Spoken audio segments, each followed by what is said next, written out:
Hello everyone! In this video, I'll guide you through a critical, high-velocity review of Davinci AI, investigating whether this all-in-one generative toolkit is a legitimate masterclass in creative automation or an overpriced mobile wrapper that repackages basic models behind a hidden commercial paywall.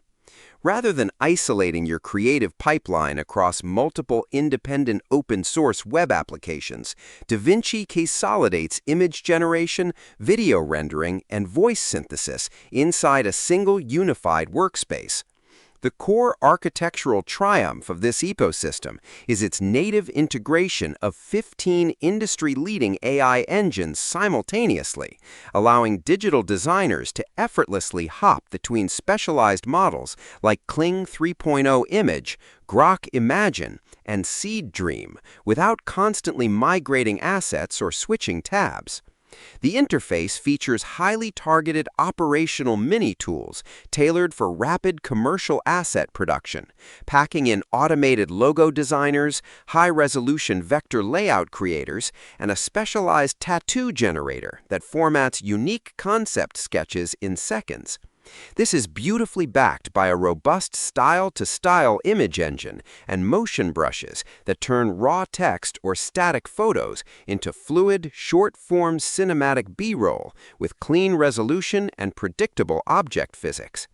However, peeling back this slick user interface exposes severe technical flaws and rigid subscription models that frequently trigger heavy user backlash. Independent user testing across major application stores reveals that the platform's mobile onboarding loop is highly aggressive, frequently locking basic preview generation behind persistent review prompts and unskippable advertisements that can ruin your initial drafting workflow.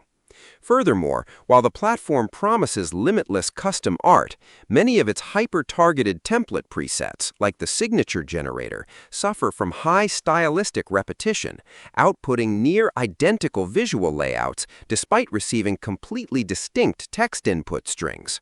Financially, while the app entices you with a highly restricted 3-day trial tier, unlocking full commercial usage permissions, high-fidelity upscale tools, and uncapped video rendering queue speeds requires a steep premium subscription that budget-conscious freelance creators must audit carefully before handing over credit card information.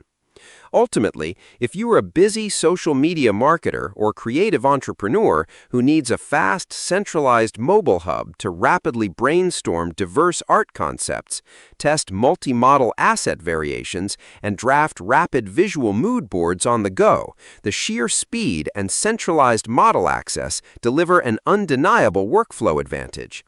But if you demand localized pixel-level editing or absolute stylistic uniqueness across your brand identity, the repetitive templates and onboarding friction mean you may prefer building a traditional desktop pipeline. Assess your exact monthly rendering volume, analyze how much value you place on multi-model consolidation over standalone design apps, and leverage this creative toolkit with absolute discretion today. Subscribe the channel for more videos.